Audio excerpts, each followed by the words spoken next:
What's going on, guys? We're just waiting for a few more people to show up here.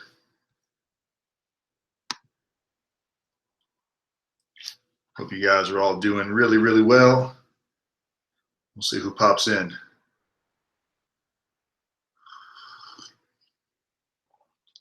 Let's make sure this thing is public.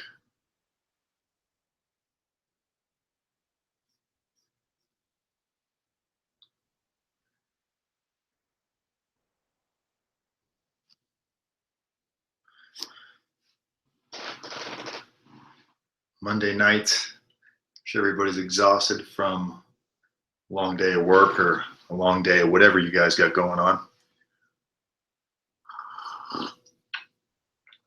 And we see people popping in the room. All right.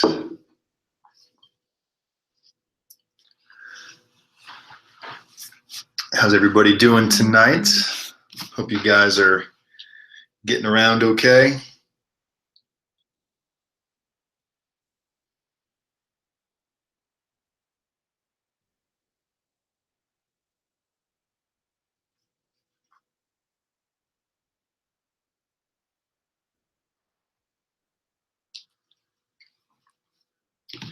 Got two people in.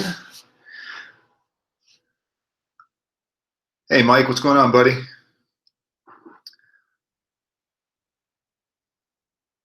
Yes, Amont. Oh, there's Edward. What's up, buddy? Good afternoon. Mike, where are you at that it's afternoon? I'm on the West Coast and it's not afternoon. But I know what you meant.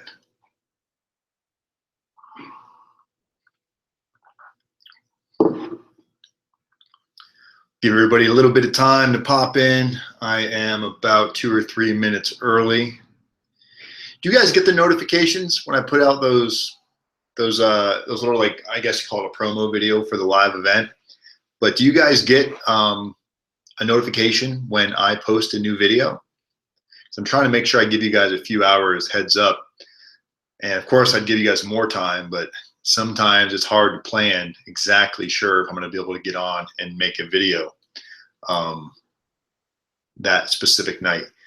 I'm going to try to get more of a set schedule for you guys so I can give you guys like days, if not a week's notice for the videos.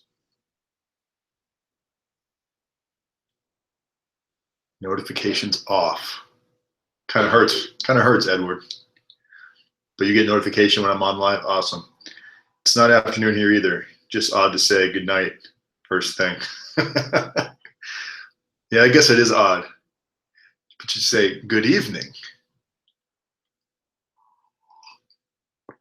Guys, we're going to talk a little bit tonight about audiences and what that means. I have them off for all channels. Well, I'm not all channels, Edward. You can delete the other channels. You guys watch After Prison Show, Edward and Mike, with Joe? Definitely a fan of this guy. I'm not gonna lie. I'm pretty much promoting another YouTuber on here right now, but I really enjoy his content. The guy is really, really funny, man. He puts up some really good videos. They're not so much helping you prepare to go to federal prison, but it's prison related content about what goes on in prison and crazy stories he has and crazy meals that he's made and crazy people that he's met. But he's a really, really good storyteller. Let's put it that way. The guy definitely found his niche with YouTube, no question. I don't have any prison influence on my life, but just like your streams and the community around your channel. Thank you, buddy. Appreciate it. What time we got here? 7 o'clock. 7 o'clock on the dot. All right, so we'll kick it off. We'll kind of talk about my topic, and then we can kind of, hey, what's up, Todd? Got the amazing Todd Hansen in the house tonight. Todd joins us pretty much every night. We're going to miss you when you go, Todd. Most of you guys have remember Serge. Serge has been in the room a few times. He actually self-surrendered today off to federal prison. He actually texted me this morning on his way in, and he was dealing pretty well. He wasn't too nerved. He's just ready to get it started. But yeah, he self-surrendered today, so we won't see Serge in the room for a little while. But anyway, what I was saying is I'll go ahead and kick off the topic tonight, and then we'll open the floor for discussion and let you guys ask away, see what you guys got. Correct. Lompoc for Serge.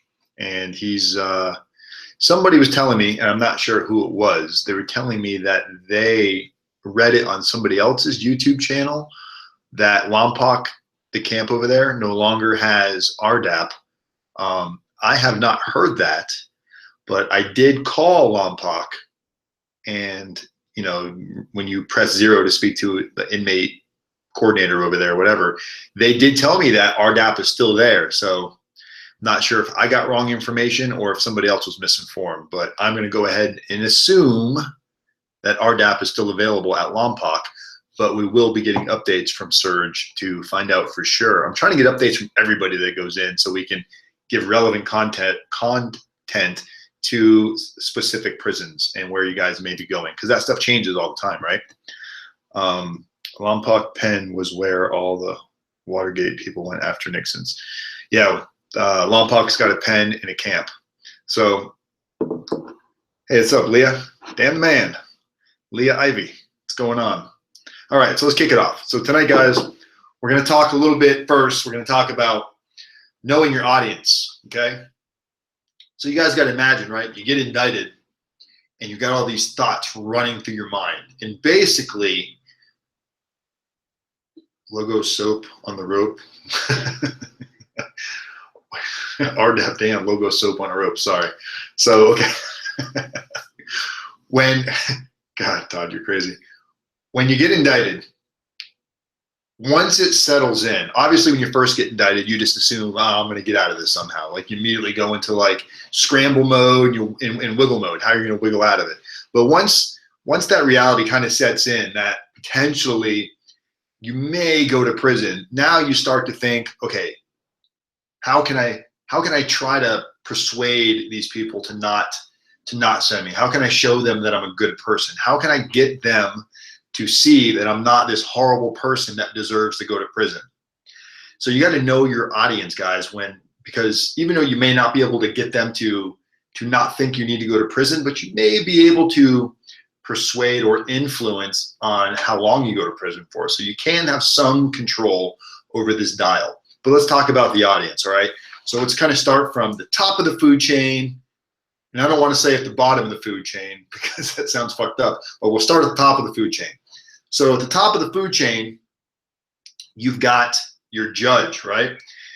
You've got your judge who probably used to be, you know, a prosecutor, a federal prosecutor, who may have his mind already made up that people that are coming in front of him deserve prison. He's probably sentenced, unless it's your first time going in front of this, I mean, unless this is a judge's first rodeo that you happen to be getting sentenced. If any of you have a judge that hasn't sentenced anybody yet and you're the first, I kind of tend to think that that may work to your benefit or has a good opportunity of working to your benefit because the judge has not been jaded or bought yet or ruined yet, however you want to look at it.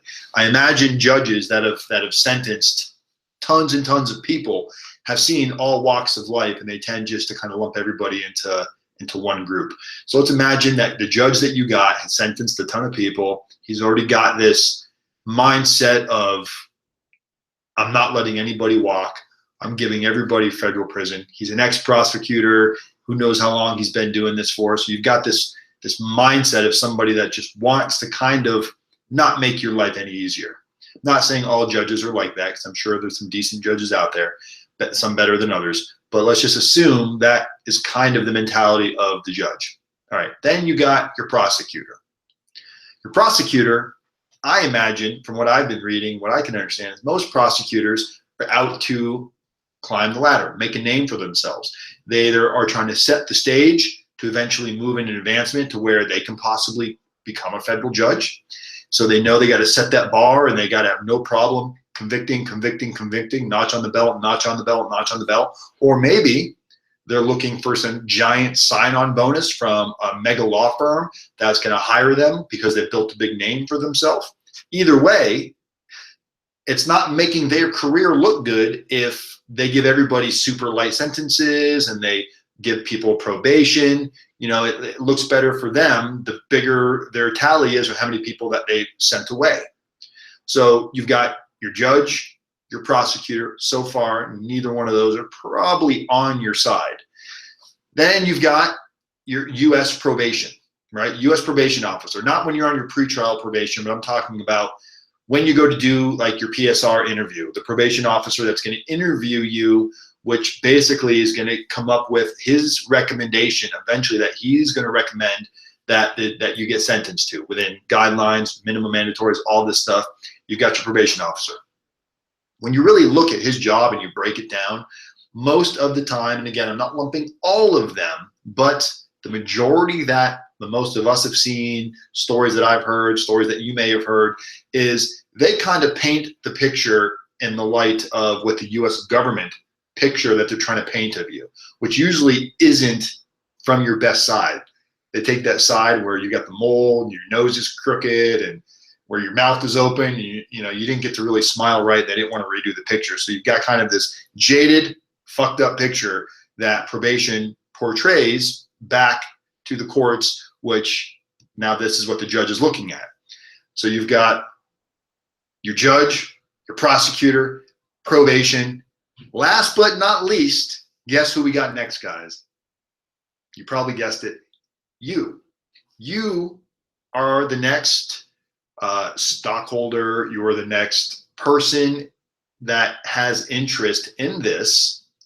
Your interest is completely the opposite of everybody else's interest. So it's like you against probation, prosecutor, and the judge. You've also got your before you guys, you probably got your federal attorney in there. And your federal attorney is trying not to create too many waves because he's probably trying to expand his career at the same time. He's probably not going to say, hey, we're not going to go for a trial of not guilty unless it's clearly evident that you didn't do it. So his job is to mediate, find a plea, take the plea that's pretty much offered and present it to you with a nice bow tie on it so you can swallow it without gagging and throwing up everywhere. So his job is to present the government's plea to you and make it sound really, really, really good. Imagine how hard that job must be. You're the defense attorney, whether you're appointed or you're hired, and you got your client telling you, yeah, I don't want to go to prison. I can't go to prison. I've got kids. I'm not going to last in prison. I can't do it. Don't worry. We're going to do what we can for you. Well, prosecutor comes down and says, hey, Mr. Attorney, so we're going to offer your client 10 years. That's the best it's going to get. Really? That's the best you're going to do for my client? Can't get him? No, we're not doing 5. 10's on the table. Take it or leave it. We have no problem going to trial. What do you want to do? We need an answer in 24 hours. Well, let me bring this back to my client. So he's driving home, probably scratching his head, figuring out. So then tomorrow he calls you. Hey, guess what? I got great news. That's how he's got to sell it.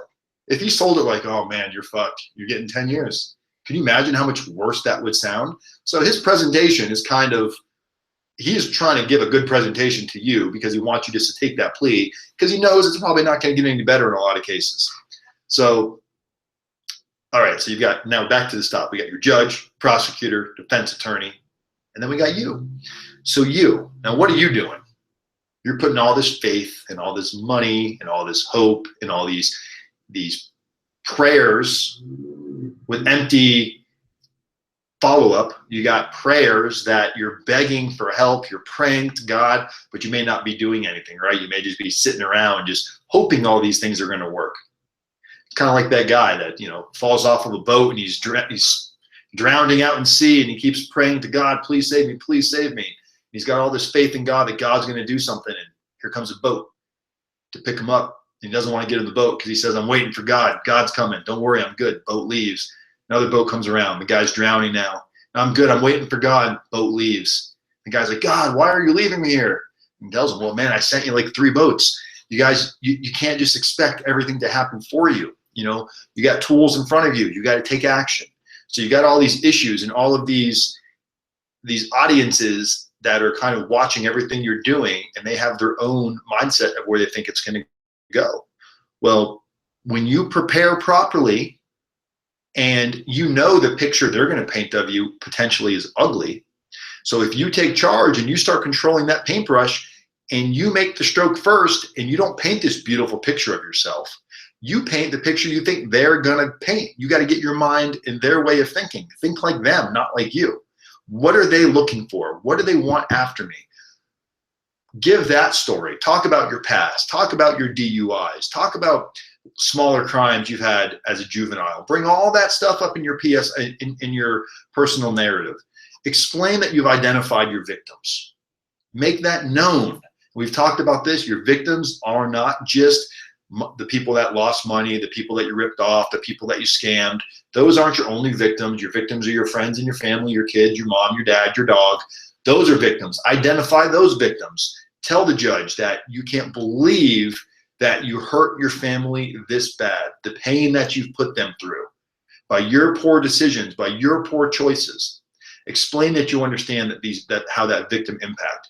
Explain what you're doing here and now, currently, right this moment. Explain what you're doing to better your situation so you don't make these same type of decisions.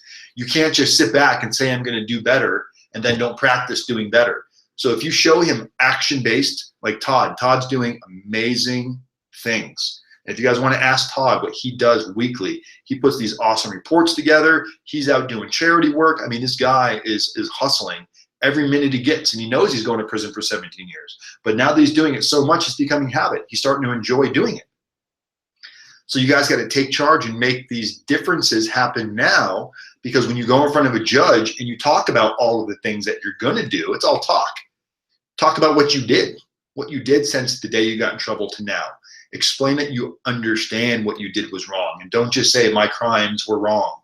Explain whatever you did, talk about it. If it was money laundering, talk about in your letter, when I was stealing money from this guy, when I was stealing money from this company, when I was embezzling money, when I was moving drugs. Talk about what you did and where your frame of mind was when you did it. What led you to make those poor decisions. Show them that you identify those triggers. These are all things that we focus on when we put these narratives together.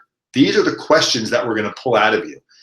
A lot of our clients have a hard time doing their personal narratives because they think it's going to be this fluffy, surface level letter. Nope, you're going to dig really, really deep, and you're going to find some painful moments that you're going to relive, that we're going to open up wide, and we're going to put it in those letters. And that's what the judge is going to read. That's what the prosecutor is going to read. That's what the U.S. probation is going to read when you're doing your PSR interview. If you want any chance at all of making an impact with these people who are controlling how much time you're going to get, if you want to have any chance of impact with them, you better stop fucking around and take this real serious. When I hear clients call me up and they're like, yeah, I want to hire you, but I don't know. My attorney said he's going to help me with my letters. Good luck. That's all I can say is good luck.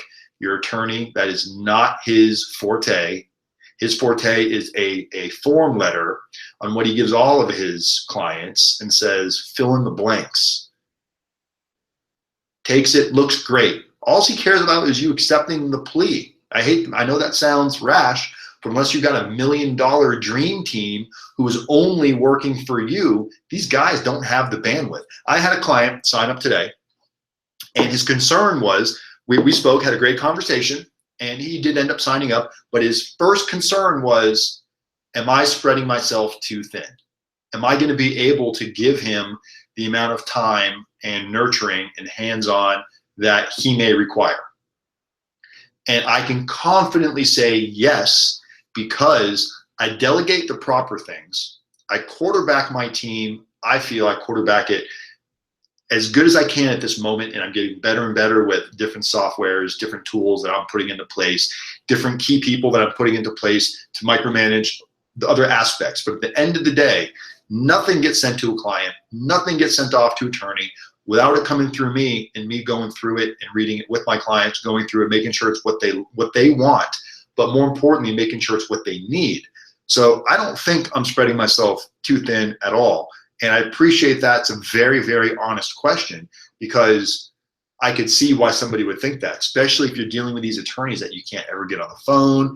that when they do call you back, it's like a really short conversation, or they're emailing you and it's a really short email, and you don't feel like you got the answer. You feel like, oh, I totally feel exactly the same before I called you. I still feel just as lost, just as anxious, just as angry, just as mad. And I want to call you back right now, but I don't want to piss you off. So you guys got to gather your thoughts. When you're going to call your attorney, have a plan. Know what you want to talk about. That same mentality when you're in prison, when you know you're going to go to one of your team meetings, because you have a meeting every 90 days where you're going to go sit with your counselor. You better have a plan of what you want to talk about, because if you go in there kind of like expecting him to go, well, how are you doing, and what are you progressing, and what do you need help with, you're going to go in, he's going to be like, so what do you need? Got anything you want to talk about? No? I mean, he's going to try to rush you out of there as quick as you came in there. So go in there with a plan, because he only sees you, once every 6 months. Every 6 months, you get an appointment with your counselor. Now, some counselors have an open door policy. They'll be like, look, forget about the every 6 months. When you have an issue, bring it to me. We'll deal with it right then and there. But that's not very often. Usually it's once every 6 months. You have your little session, and I've seen those sessions in and out, and somebody walks out with their head spinning going, God, I had so many questions, and I got in there and I blanked, and before I knew it, he was kicking me out of his office. Write it down, make notes. 6 months earlier, the minute you walk out of one of them, going, damn, I should have asked him this. Start writing this stuff down, so your next 6-month progress report, you've got this stuff written down. You need to do this with your attorney. You need to do this with friends and family. I mean, waiting for these things to happen for you, they're not going to bring it to your attention, trust me. Let's read some notes. Let's read some comments, guys. I've been staring at the screen. What's up, Kimberly? Shannon. Hey, Shannon. Shannon's picture is very distinct. You do not, you notice Shannon right when she walks in the room. So good icon there, Shannon. If you can speak about the, Todd, you're talking about yours specifically, Todd. I really didn't get a huge chance to look at it yet, but I promise I will look at it. What's today? Today's Monday. I'm going to do another video on Wednesday, Todd. So if that works for you, we will definitely go over your allocution on Wednesday. Fair enough? No shit. Oh, no, just in general. What question do you have specific, Todd, on there? You probably know more about the allocution than I do at this point with the amount of effort and work you're putting into it.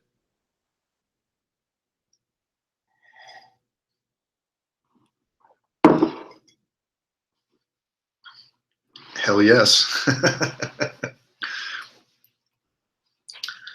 So spark up the conversation, Todd. Tell us what you felt about your allocution, and we'll kind of go off of that a little bit. What were your struggles? What were your concerns?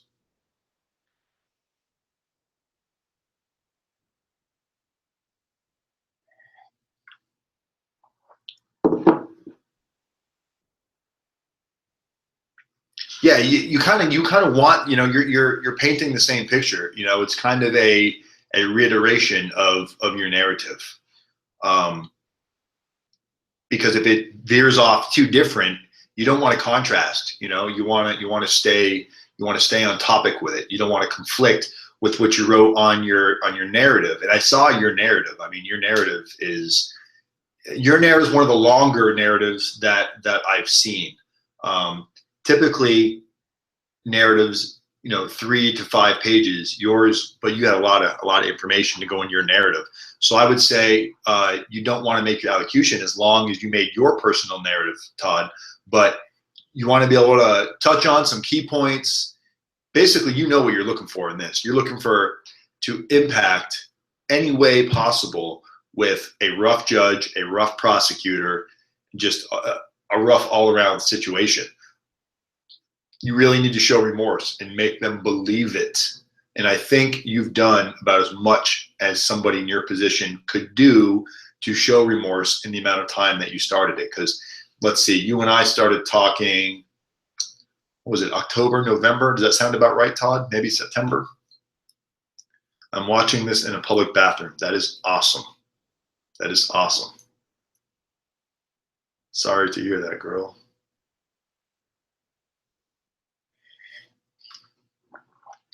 In a public bathroom. So you must be watching on your phone. All right, so nice to know. Todd, yes. Okay. So I will read yours tonight. Maybe, you know what, maybe we'll do a little, you know, I'll talk to you about it tomorrow, and maybe we'll do a little live, or I'm sorry, Wednesday, and we'll do a little live read of yours so people can kind of get some feeling for what they have in store. I know not everybody in here is going to federal prison. I know a lot of you just either know people or a curious topic. 14, damn, that's a lot of community hours or community service hours. My probation officer came by the other night. What night was that? I want to say, I think it was Thursday. My probation officer came by, called me up, said I need to come in. I want to come in, and I want to come to your house and do a walkthrough. He does that maybe once every couple of months, and kind of jumped on me a little bit for not starting my community service yet. I have a year to do it. So there was no deadline other than have it done in a year. So I've been kind of not really putting a lot of effort into getting it done.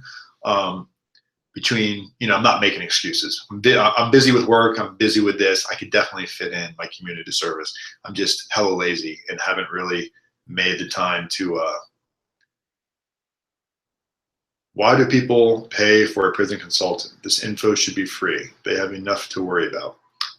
This info is free, Alex, and that's a great point. But if you want somebody to help you with your letters, take your letters, if you want to have somebody help you that's going to actually help you get additional halfway house time, there's a lot of other reasons why somebody would hire a consultant. But I agree with you. You know, nobody's paying for this information that we're putting in the room. But that's a fair question. I had that same question when I got out. I started making these videos. You know, I felt like people, you know, shouldn't have to pay for information. Now, there's a difference between information and actually hiring somebody to help you.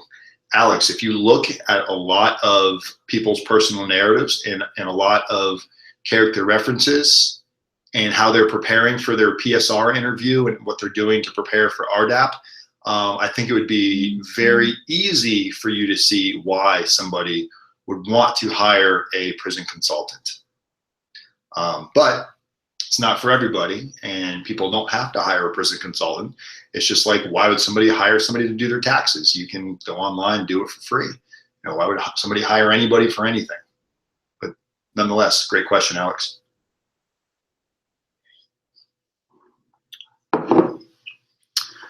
Yeah, what this economy, everybody needs to find some kind of piece of job. Your channel should be community service. I know.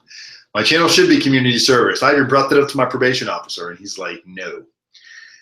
I went through RDAP, got extended halfway house time, everything. It's all standard, PSR and eligibility public, but I'm not going to knock you for my hustle. So apparently this is my hustle. Well, Alex, I'm glad that you went through RDAP and got extended halfway house time, but there's a lot of guys that don't get extended halfway house time. They get the 6 months that's given to them, and they think that's all that they can get. There's a whole process to get additional halfway house time. If you got extended halfway house time, your counselor put you in for it. Now, your letters, I don't know what you did with your personal narrative and your character reference letters. That has nothing specifically to do with RDAP. We're also talking about, let's say you got a sentence range of, we'll take my case, for example, 0 to 60 months. So anywhere in that range is where your sentence is going to fall. So U.S. probation is going to do your PSR, and then they're going to make a recommendation to the judge. Your best chance at getting a low end on that recommendation is by taking time and seriously putting together your PSR and your narratives and how that's properly designed to go off to the judge. So if you don't know what you're doing and you're kind of spinning your wheels and you're freaking out and you don't know where to start, let's just talk about peace of mind. Let's just say let's say you get nothing else from a prison consultant except peace of mind. I've got a couple clients in here. We'll ask Todd. So Todd is a client of mine, and we helped him with his letters, and you know that was the actual services. But if you ask Todd, one of the best things that he's gotten from me, other than the videos, is the constant communication, whether it be by phone or text messages, when there's those late nights and you can't sleep and you literally feel like jumping out of a window, anxiety flying through the roof when you just, nobody else that can really understand or relate. You know, that's also part of the coaching process and the counseling process. Correct, Alex. Correct. It's from basically the ideal time for client to really like come on board is the minute that they know they're in trouble, whether they just got indicted or they know an indictment's coming down the pipe. It's not just to help you get RDAP. My name is rdapdan because I went through RDAP. And if you watch my earlier videos, Alex, I never intended on becoming an actual prison consultant. I was making videos just because, just like what you just said, I wanted to put good content and good information out there. But with that, started coming the phone calls, started coming the emails on a regular basis, which I loved. But it was either keep taking these phone calls and emails and helping people on a regular basis, or start turning people away because I had to go work a bullshit 9-to-5 job that I didn't care about. So this was where my passion was before any money came from it. And now I can say that I'm making a honest living doing something that I love, and there's nothing wrong with that. I'm not ashamed to say that I make money doing what I do, but at the same time, I have clients that can't afford anything, and we sponsor clients. We don't turn clients away. We have people just like you guys that will watch videos that will want to donate to clients. I get clients that hire me and then they pay extra because they want to use that extra money for somebody that needs these services, not just the coaching, but needs help with writing their letters. Maybe they're, you know, they have no idea, that they can't write, they don't know how to write, they're putting stuff on paper, they're spinning their wheels. So we give these services to them for free. So we don't turn away anybody. As long as somebody is willing to put in the effort and the work, we might have to wait till we can find a sponsor for them. We'll usually sponsor some of it. I personally sponsor a couple clients a month myself. Anything above that, we take from sponsors, from you guys, from donations. So I get it, and I get where you're coming from, Alex.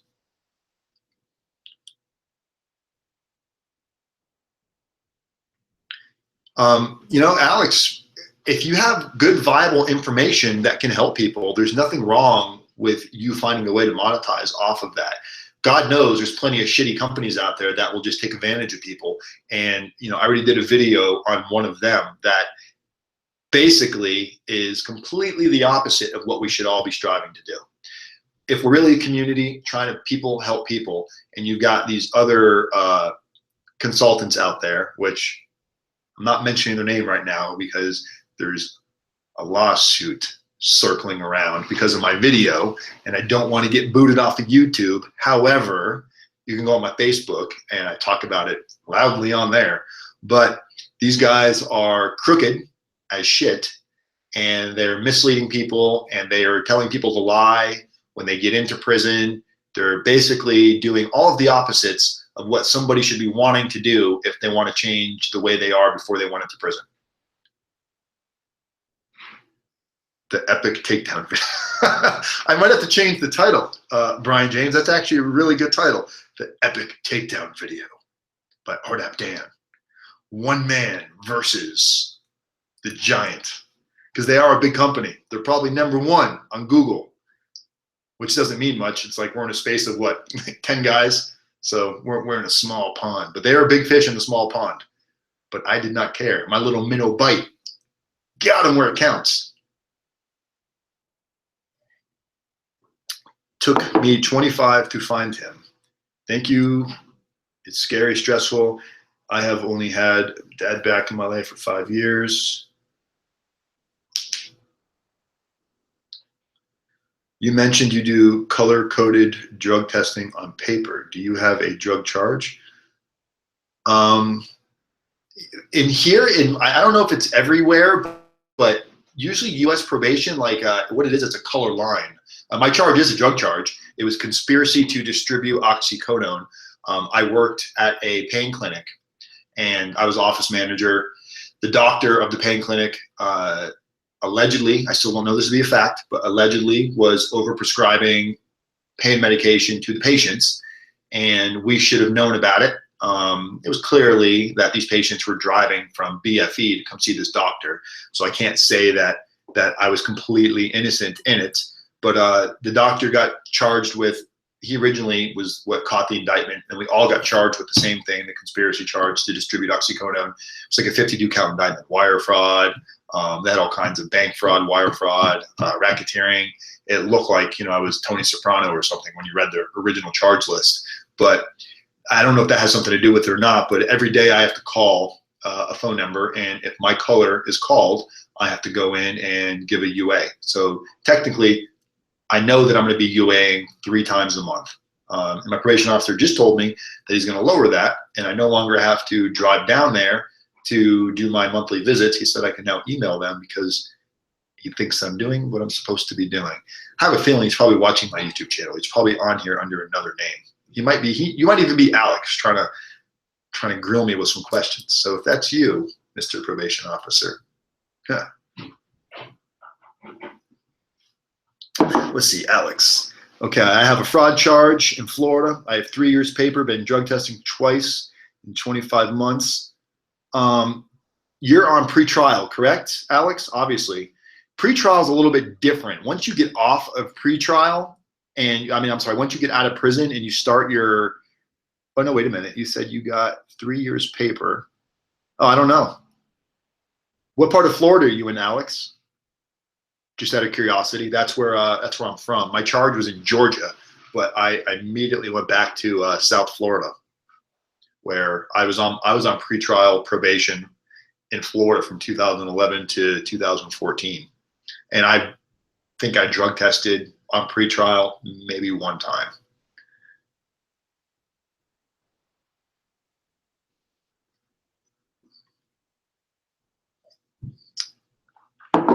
You still with me, Alex? See, I like having people like Alex in the room because it keeps it real. It keeps me honest. Alex isn't going to let any bullshit sneak by. Jacksonville, Florida, pretrial, Florida color-coded every week. Jacksonville is actually, even though our pain clinic was in Georgia, Jacksonville had a massive pain clinic. I can't remember the name of it right now, but they were seeing like 150, 200 patients a day.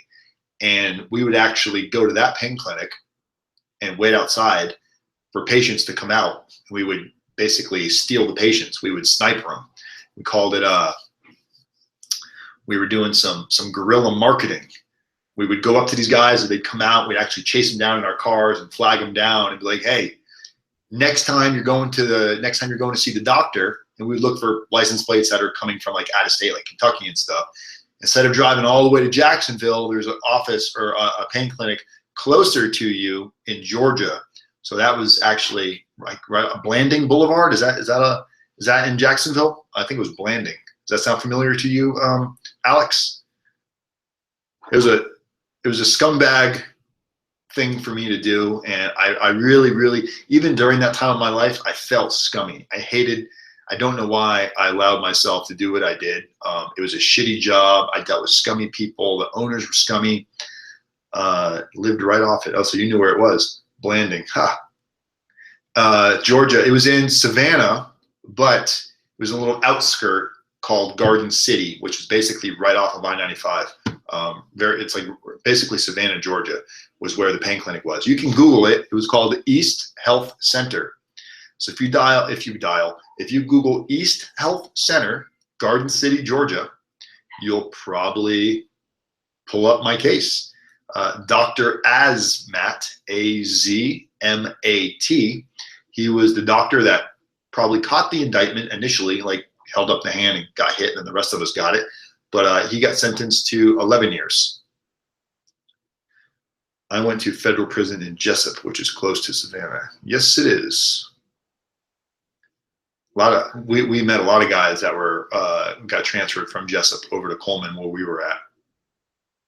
Guys, I fucking hated prison, and it's so weird that now my life is surrounded by federal prison. Like literally everything I do in my day-to-day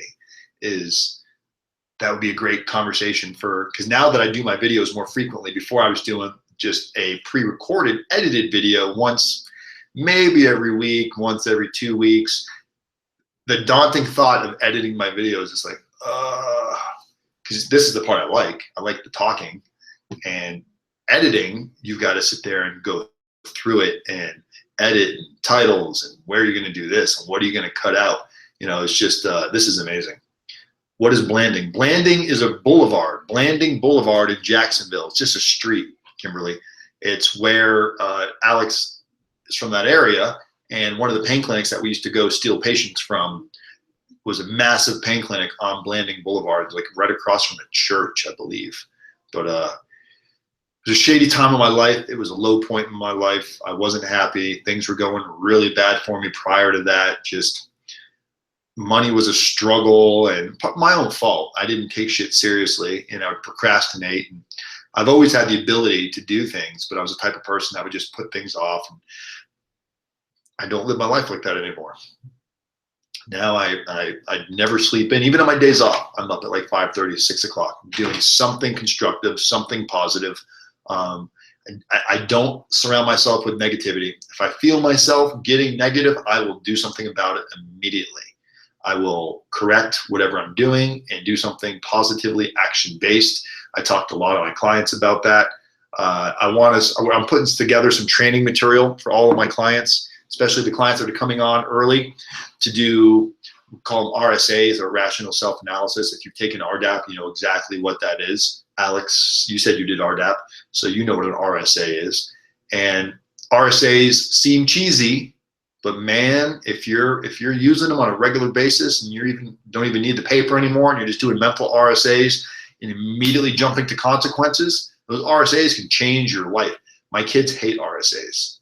I've got them doing RSAs. I got them doing it when they mess up and they do stuff wrong. My kids are teenagers now, and I'm trying to get them to come on here and talk to you guys. So one of these nights, Caitlin or Lauren will join us, and that will be fun because then we can ask them what it was like having a dad go to prison. How do they deal with it? Even though I know the answer to that, I'm going to wait for them to come on and tell you themselves. But yeah, RSAs are great because you're identifying where your thinking and your beliefs are going wrong. And it's hard for a lot of people to do that, even though they understand the concept, until you really can apply it and break that down. You probably don't know how to do an RSA properly.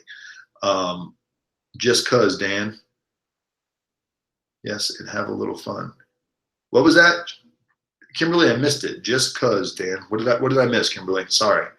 My daughter's name is Caitlin. Awesome. Mine is spelled a little bit different. Kaitlyn. She's going to be 17. Ugh. I have to kill every man in New York City. My daughter, I'm not just saying it because I'm her dad, but my daughter is a little knockout.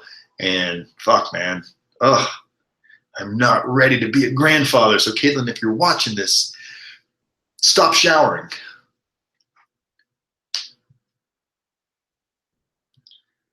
Name the 8 attitudes of RDAP. 8 attitudes. So we've got honesty, humility, gratitude, is it caring, responsibility, willingness. What did I miss? It's not bad. It's not bad for on the spot. Alex, get out of the room. You're banned. Alex is trying to catch me up all night. What did I miss? I missed humility. Did I miss humility? Is that the one I missed? Openness? Open-mindedness? I'm not answering any more RDAP questions, Alex. You put me on the spot right there. Whew, I thought my armpit's sweating a little bit. Yours is 33. Yeah. Mine's going to be there someday. Objectivity. Got me, homie. All right. Not bad for on the fly, But I'm telling you, when I was there, I had that stuff down. I was a role model, whatever you want to call it. I was going around helping others. I wasn't there very long after I finished, though. And I was an RDAPper. I was RDAPing hard. Who's getting pulled on today? Let me catch you doing something wrong. Correction. But no, RDAP was good for me. RDAP helped me open up my eyes and helped me focus on what I wanted to focus on. But I went in there with the right mindset. I knew that I wanted this to work. I knew that I didn't want to spend time in prison. and reading the Tony Robbins book, Awaken the Giant Within. I read that about a month before I actually went into the RDAP unit. And holy cow, man, when I got into RDAP, the stuff they were talking about, I was like, man, this is what I just read about in this amazing book. Yeah, until they started like knocking me on my head a bunch of times. But you guys are all going to do okay, man. I feel like most of my clients, I would say, got a real clear mind. I won't take on a client that is basically, I'll ask them like, you have substance abuse? And they'll say, does it help if I say I do? I'm like, man, I'm not asking you that. I'm asking you, do you have substance abuse? Do you got drinking issues? Do you got smoking weed issues? Do you got hardcore drug issues? Do you have prescription pill issues? What do you have issues with? And he's like, well, what do I need to say? And it's like, Jesus Christ, man, this is not what I'm asking you. I need to know if you're workable. And if somebody's just going to be a puppet, I don't want my name attached to something like that, because that's kind of how the company, I got to remember what you said in there earlier, Brian, the epic takedown. That's how these guys are going to get a really bad name for them. Let me tell you something. To be, and I guess success, it can mean different to somebody. Each person can have a different understanding of success. But what I understand is success. To be a successful prison consultant, epic takedown. Thank you, buddy. To be a successful prison consultant, prison coach, whatever you want to call it, you do not have to manipulate your clients or tell your clients to manipulate the system in order to get clients. All you have to do is be constant, put out good content. Here you go, Alex. Your audio has to match your video. So the shit that I'm saying and talking about, that's how I got to live my life. If I'm out here telling you guys, oh, A, B, and C, and you should live your life like this, and the next thing you know, there's Dan over in the corner with a crack pipe. Who's going to want to take information or advice from me if I can't even live by my own set of rules, right? So I live my life the way that I portray myself to you guys. This corny way I act with you guys, this nerdy Dan that you guys meet, nerdy RDAP Dan, it's the same way I am out in the real world. And that's why I have amazing friends, because I don't have friends that are for my friends or I'm their friends because what we have to offer each other. What we have to offer each other is friendship. It's the same way I'm with my girlfriend. We get along great because we communicate. We've been through some shit together. I mean, we went to prison together. Before prison, don't get me wrong, we were in a rocky path. We were probably honestly, if I hadn't gone to prison and she hadn't gone to prison, we probably wouldn't be together right now. Our relationship was in a bad spot. We weren't communicating properly. We probably, in a lot of ways, hated each other, but we were so used to being together, we didn't know how to move away. But now, we don't fight. And if we do, it's simple, like the dishes. It's nothing serious, because we don't let resentment build and grow to where it explodes. We've talked about that, guys. Holding this cup, it doesn't feel very heavy. But if I don't ever put it down, eventually it's going to get very heavy. So you got to unload your stress. As soon as you pick it up and you feel it, you got to put it back down again, because if you don't, it's going to get too heavy and it's going to break you. Chastity belt. I don't know what we're talking about now. I just see chastity belt. Dan, do you have any suggestions for toning down anxiety before self-surrendering?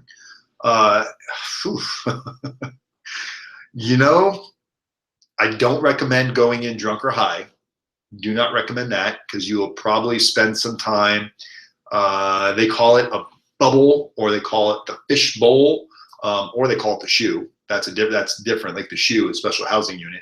But if you come in high or drunk or something like that, they don't know how high you are or how often you do drugs. So they put you into like a special part of the unit where you might be in there with sick people. In case you're going to withdraw, they put people in there to keep an eye on them. So I would say the best way you cannot self-surrender is don't be by yourself. Keep talking about it. Make light of the situation. That's why I wore that stupid costume that I always tell you guys I'm going to show you. And I found the picture today. I'm glad we're talking about this. I found the picture today. This is me actually walking in to federal prison. All right, guys, this is awesome here. So this was the day that I self-surrendered, and this is at Coleman. Okay, see if you guys can see this. So that's me walking in with my little folder. My folder had basically papers in there, like phone numbers, personal information. But this is the picture of me turning myself into Coleman. I made that decision, and it was actually not a spur of the moment decision. Okay, guys, that was a calculated decision, believe it or not, wearing the prison costume.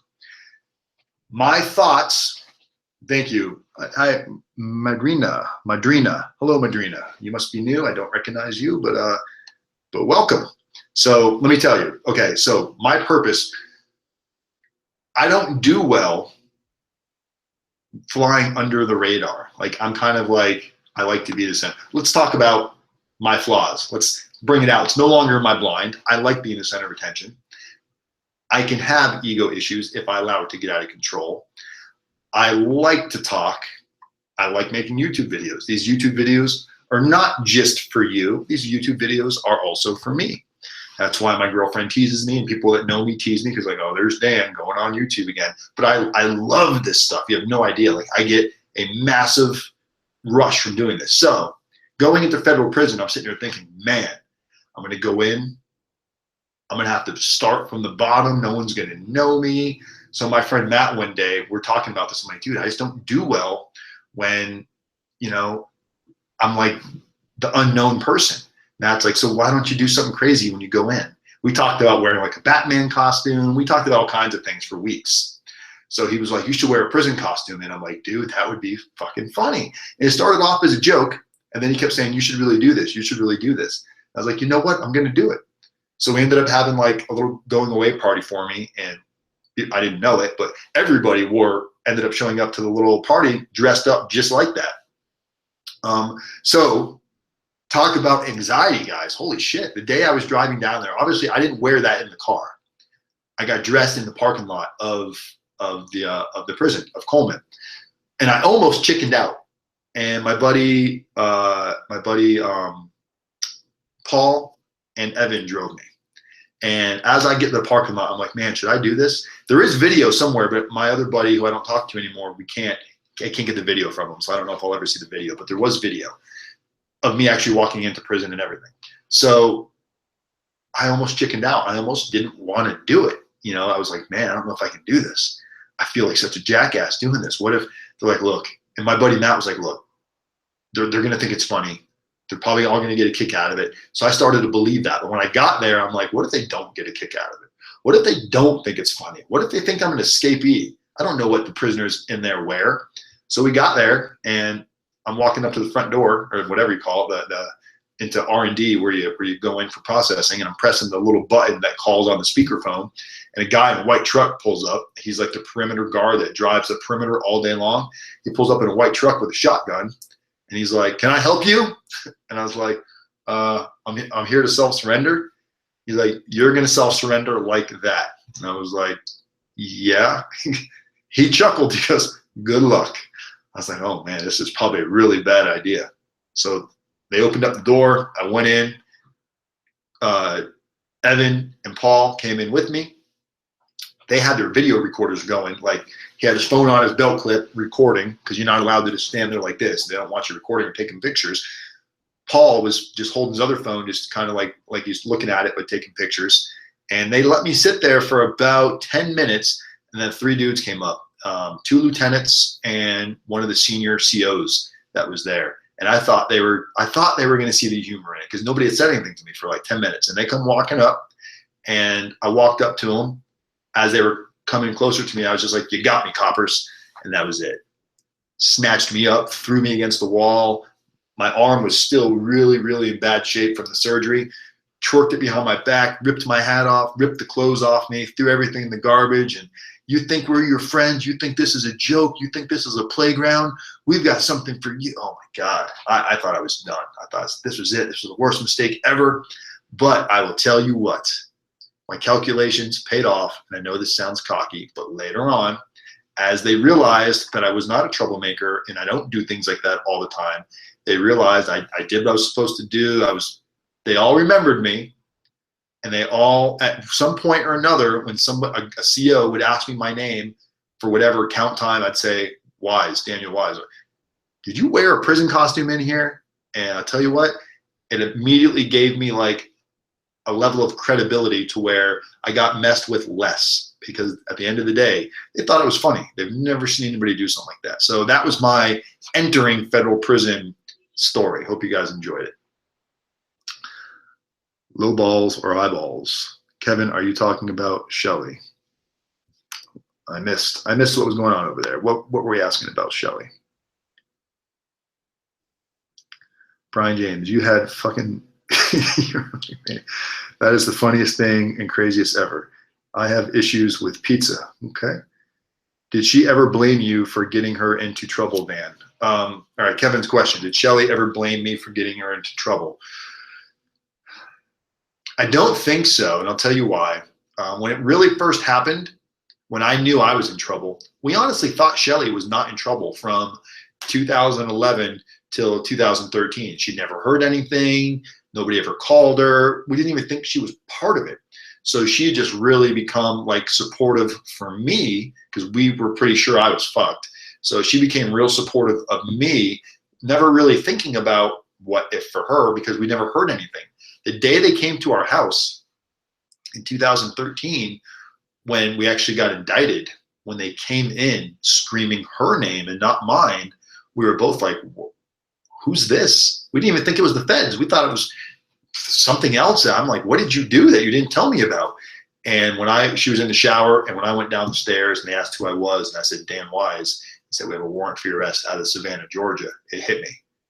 And that's when it became real for Shelly. And it intensified, because that was the saving grace in all of this, was Shelly was going to be okay. She was going to be out. She was going to take care of where we live. The animals were going to be okay. All these things that weren't issues at that time, all of a sudden became super issues all in one moment.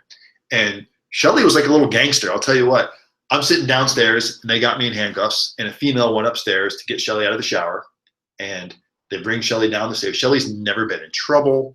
She's tiny. She's not a troublemaker, never had handcuffs on, I don't think she ever had a speeding ticket. And she comes down, she's walking down the stairs, because they're taking her outside we had a patio. And she just looked at me, she's like, don't tell them anything. She wasn't crying. She was just super angry, super agitated. And she kept her cool from day one.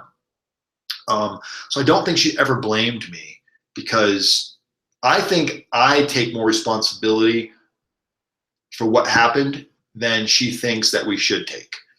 Shelly's really under the impression that the feds just came in and really manipulated the situation and made it way worse, made it sounding way worse than what it really was. I'm not saying she's wrong, but where I had to deal with myself is I knew that it was at the very least unethical.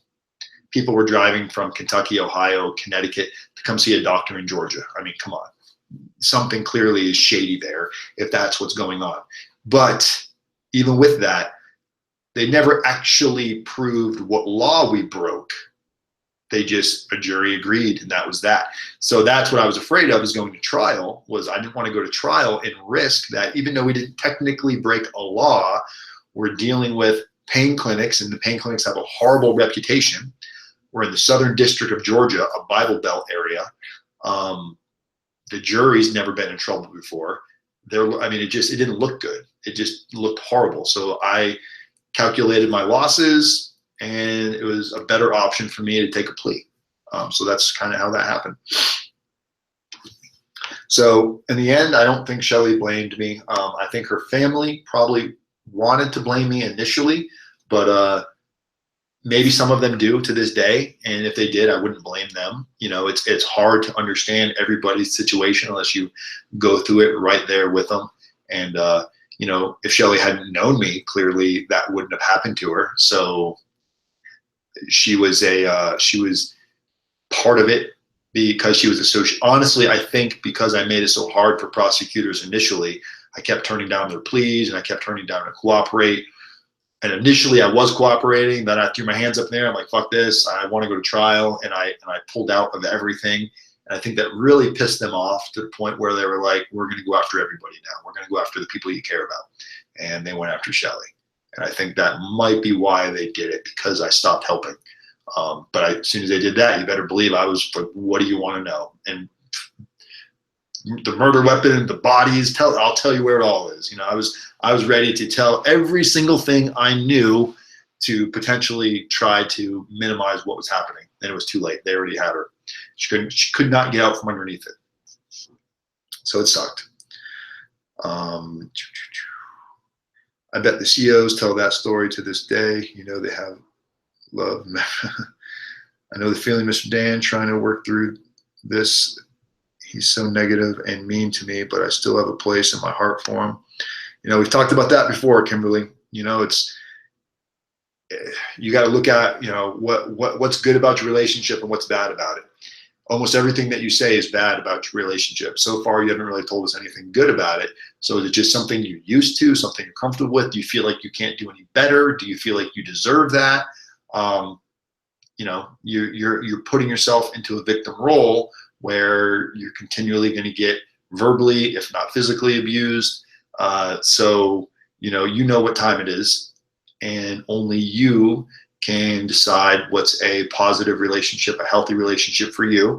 Doesn't sound like your relationship is healthy at the moment, but you may not be ready yet. You know, at some point, you guys will be on two different playing fields. And once you hold yourself to a higher standard, you're going to hold the people that you care about to a higher standard. And if they can't rise up with you, or at least show progress that they're going to rise up, at some point, you got to cut that tie and move on. Can I get an amen? Can I get an rdapdan one time? Come on.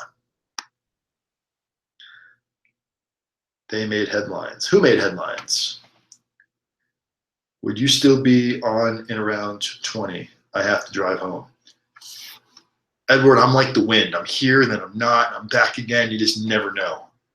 Probably in 20 minutes, unless I completely run out of thoughts and ideas. But I'll try to stay on for at least 21 minutes for you, Edward. I went into my Google account. In the settings, I can't figure out this K thing. I don't know what the K thing is. You guys are talking a different language to me. What pain ring? I missed something that I had to go on Google. Oh, we're talking about, I'm not sure how we got on the topic, but what I did to get in trouble. I worked for a pain clinic called East Health Center. It was basically a pill mill that was prescribing nothing but like oxycodone, Percocets. They really didn't prescribe much of anything else. So people were driving all over the world, not really all over the world, but from different states to see our doctor to get painkillers, basically. And I kind of had an idea there was some shady stuff going on, and I turned a blind eye to it because I didn't think I was going to be held responsible, that was on the doctor. He's the one writing the prescriptions. It's up to him. That wasn't my job. But playing the naive game doesn't work with the feds. If you know something, you better tell something. Oh, I see not Dan's group. Headlines. Another pain clinic takedown.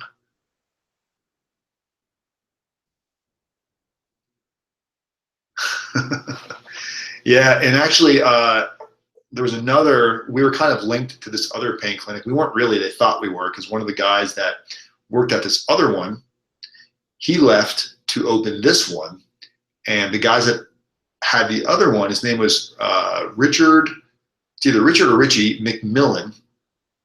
And he just got found guilty, and he turned down a plea of 10 years. And I guess now he's going to go to trial. And if he loses the trial, he's looking at like 360 months. And it looks like he's probably going to lose. He actually owned the pain clinic on Blanding Boulevard that we were talking about, Alex.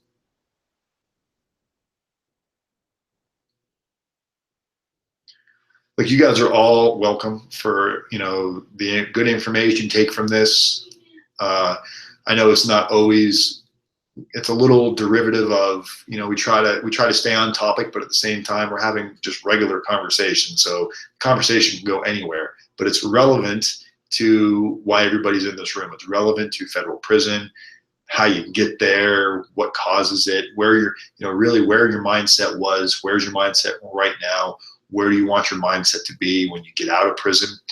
You got to find ways to manifest that to happening. If you guys want good things, I hate to sound like a Tony Robbins or the book The Secret, but I'll tell you what, that shit works, man. And it's all relative to you. If you go into it opening up a book going, this mumbo jumbo, this is positive energy, then it's not gonna work. If you want it to work, it will work, because it's giving you that feeling that you need at that moment to push on. Before you know it, like, I wasn't even a Bible reader at all. I wasn't religious, and in prison, I found God and changed my life for the better. Doesn't mean I go around preaching, but to me, it means something, and I don't need it to be important to anybody else. But I read the Bible from January 2014 till the day I left. I read a little bit every single day. I had a daily devotional that I read every single day. I had a routine, guys, and the Bible, Tony Robbins, the devotional, my letters are all stuff that kept my mind out of prison. That's the thing. You can't stop your physical being from being locked up, but you do not have to have your mind locked up in there. You do not have to engage with the negativity that strolls in prison. There's a lot of negative people in there that want to knock every positive thing that you're going to try to do. If you're going to allow yourself to stoop down to their level and engage in these retarded arguments that you see people getting in, arguments that it's like, why are they arguing over this? It's insane. And if you catch yourself doing it, you need to just all of a sudden just stop and just walk away from the situation. Remove yourself from negative situations, take a time out, and peace out. What do you know about, I don't know anything specific about the camp in Florence. I'm trying to update my knowledge through my clients that are in these different places right now to make it more communicative to you guys, to give you guys relevant information about specific prisons. But man, it's hard to get, the information I get usually it's so bland that it's pretty much the same thing in every other prison, minus like a little bit of different scenery here and there. But working out, taking classes. Spoke to a client today that's been in there now. He's only been there about 4 days. He's taken piano lessons already. He studies 3 or 4 times a day. He's got a workout regimen already. He's got a cooking buddy where they make their little meals and stuff together. He's not even been there a week, and he's already like in a super routine. He told me the minute he got there, dudes came up to him and were like, hey, do you need anything? Do you need hygiene products? Do you need a pair of shower slides? You need some deodorant until you can go shopping? Tell us what you need. Don't worry about paying us back. It's like a little care package for the new guy. So, and he's only been there not even a week. And he said, look, man, he goes, it sucks. I'm in prison. I still feel down, but these guys aren't bad in here. I've met some cool people already. So that's 4 days. Imagine like 4 weeks, 4 months. Before you know it, it's time to go home.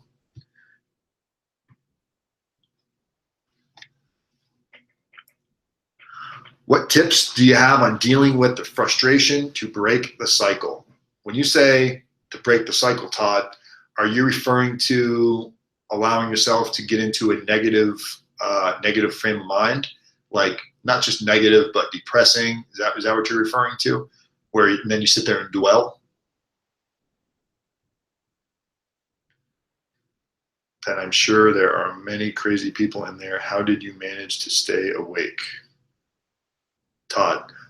Okay, so that's your question, Todd. So Todd's got a question. How do you break the cycle of depression? How do you break the cycle of loneliness? How do you break the cycle of, oh my God, how am I going to do all of this time? And for Todd, that's probably intensified because 17 and a half years. But it's relevant to each person because Todd's 17 years feels pretty similar to somebody when they first find out they're going to get 3 or 4 years.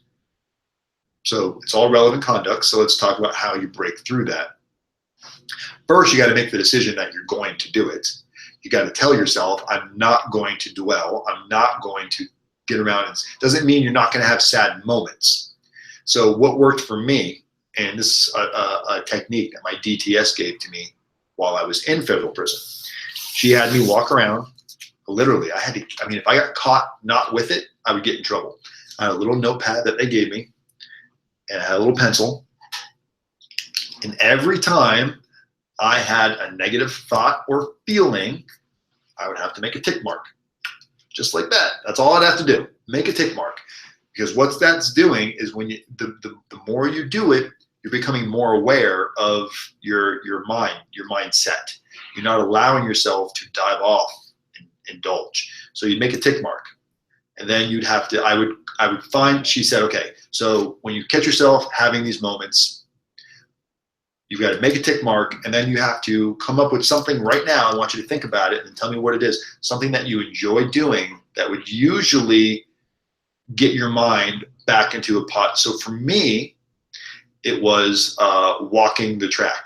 That's what it was for me in prison. So not that I could, so she made me come up with something else, because obviously you can't just always go walk the track. Sometimes the compound's closed, sometimes you can't do that. So she's like, what else can you do that would break that cycle? So what the answer ended up being was finding a senior peer.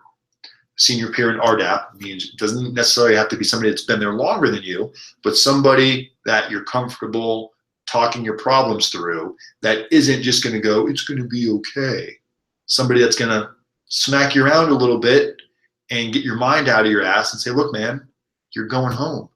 You sitting here being sad and mopey isn't going to change anything. So let's go take a walk. Let's go watch some TV together. Let's go, let's go write a letter, something positive, Todd. So you have to do something action-based. But the tick mark, what it does is, you'll notice you do this every day. You put a date next to that day's worth of tick marks. And you keep doing this day after day after day after day. You look at it back a few days later, a couple weeks later, and you'll look at, okay, today, February, whatever today is, 27th, I had 44 tick marks. 44 times today, I allowed myself to go to some bullshit negative thought. Now you look at it 2 weeks from now, you might only have 15 tick marks. So that is a huge improvement from where you were to where you are. And the goal is to catch it within the first 10 seconds. That's the goal. You got to bring it to your awareness. You can't allow yourself to dwell on it. If you can catch your negative thoughts within the first 10 seconds, say, I can't do this. I'm going to go watch a video. I'm going to go call somebody. I'm going to go make some food. I'm going to go to the gym and work out. That's how you break the cycle, because you start forming a new habit to where you're not allowing yourself to lose yourself in that moment. Did I do a journal? I did do a journal. For me, my journal was different. My journal wasn't, there were some times where I wrote letters to myself or I talked, but my journal was just writing, period. I told you, Todd, I wrote a letter every single day in prison that I sent home. And that was my form of journaling, because it allowed me to write out how I was feeling. But even though I was writing it to other people, just like I make these videos for you guys, I was also making the videos for me. I mean, I was writing the letters for myself as much as they were for the other people. So that was my form of journaling. I didn't necessarily need to go back and write it, because the point of journaling for somebody that's trying to keep themselves positive isn't necessarily to go back and read it right away. It's to alleviate that anxiety at the moment. So that's the writing. It doesn't matter when you're going to read it. It's right here and now. You're writing to feel better about whatever it is that moment. So journaling doesn't have to be a journal that you keep all the pages and you go back and read it the next day. We did have journals in RDAP where, to me, those weren't as sincere as the letter writing that I did home, because I didn't hold back anything. I literally would okay, let me ask you, has anybody in here ever had an issue with being unfaithful? Be honest. We can all be honest in here. Being unfaithful in a relationship. All you have to do is say I, and we'll know that you're being honest right now. So who's been unfaithful in a relationship in the last 5 years? Thank you, Kimberly. Come on, I know somebody's been unfaithful in the last 5 years. Okay, Michael F. Yes. Okay, so Michael, when you were unfaithful, what are some of the things that you would what are some of the things that you would hide? Would you lock your cell phone and delete things out of your cell? Would you leave your cell phone around for your significant other just to go through it? Would you leave it unlocked around her?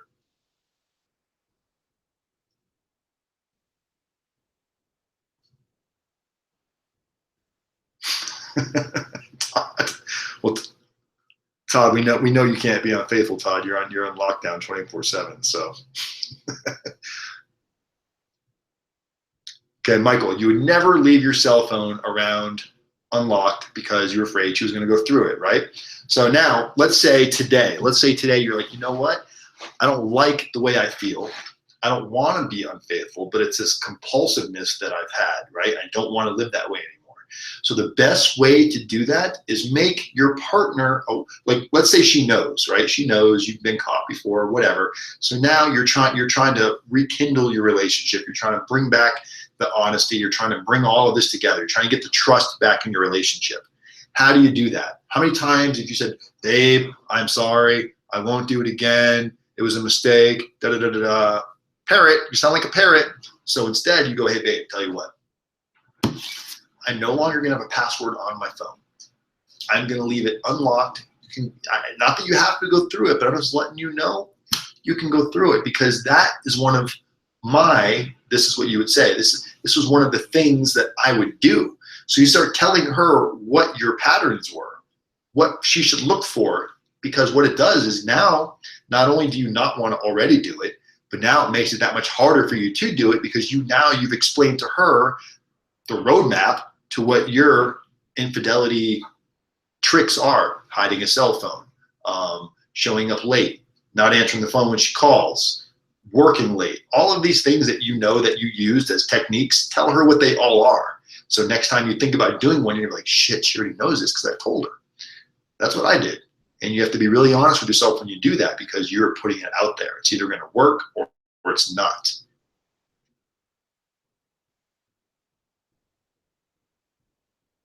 You fantasize about your attorney now more than your wife? Todd's insane tonight, guys. I just saw on the news tonight they have tablets that they are going to give. Yeah, they're talking about putting tablets into federal prison, where you have your music, you can do your emails from them, maybe even like some ebooks. I don't know how advanced they're going to get, but it's not like a tablet where you can like jump on Google. It's going to be very, very limited prison software tablets. That's going to not really, you can't lay in bed and jump online and just start surfing the internet. So I don't think it's that kind of a tablet. But when you really dig deep, guys, and you want to change your life, it's not just saying you want to do it. You got to really pick it apart and look at the different aspect of your life on where you're going wrong. Like we all say, we're good people. I'm a good guy down inside. Well, if your audio and your video is not matching, if you're saying how good you are and how sorry you are, but yet every chance you get, you're doing some shady shit, you're not a good person. You're lying to yourself. You might want to be a good person, but you don't know how, or you're not willing to go through the necessary steps to change the type of person you are. That's what led most of us to prison, one way or another. We were making some poor decisions. We didn't really think through the consequences. We weren't doing RSAs. RSA is, for those of you that don't know, real quick, RSA is I'm going to go do this job one time and I'll probably get away with it. I'm not going to get caught. The RSA is not focusing on the consequence. When you can go right to the consequence and go, I'm probably going to go to jail for this. I'm probably going to get arrested for this. You decide to get in the car and you're drinking and driving, and you don't focus on those consequences of what happens if I get in a car accident tonight. You got to draw out those scenarios. If I were to get in a car accident tonight, I could kill the person I'm driving with. I could kill the person in the car. They could have kids in the car. You've literally got to put these consequences into a point in your mind to where it becomes a likely possibility. And when you do that, you start to change your thought process. You stop to think about what you're really doing, and your irrational thinking now becomes more rational. We all have a lot of irrational thoughts. The problem is we think they're rational when really they're irrational. So we don't even identify our rational or our irrational thinking yet until you start digging into this and really looking at all these character flaws that we have. Where's Alex when you need him? Alex has backed me up on this part. Word up.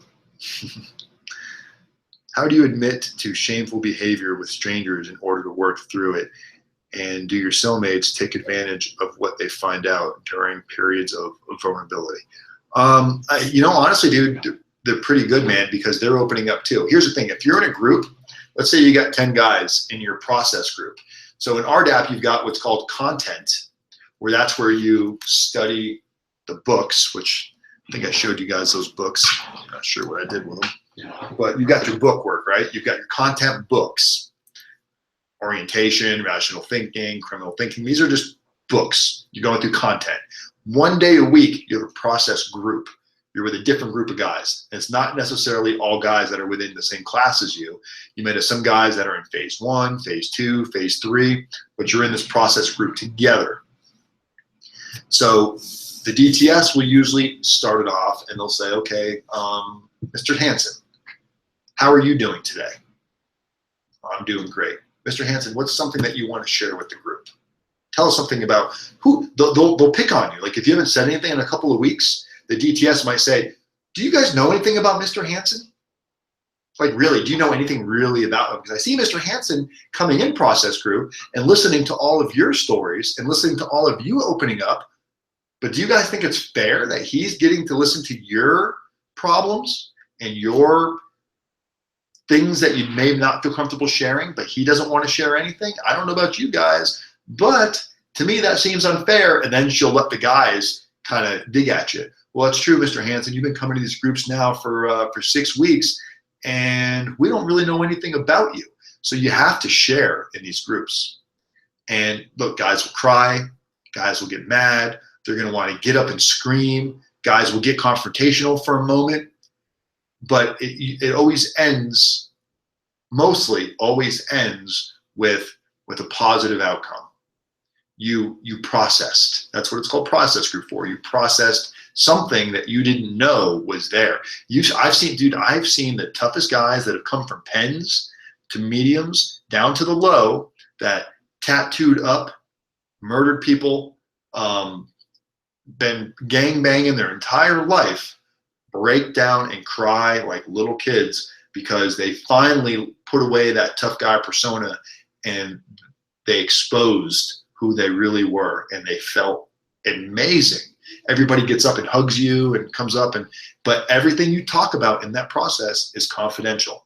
If anything gets talked about outside of that process, unless you can talk about your own stuff with anybody you want, but if your conversation includes anybody else's information, you are fucking gone out of RDAP. That is a quick one-way ticket out the program. See you later. We're not going to talk about this. There's no I'm sorry. You're gone.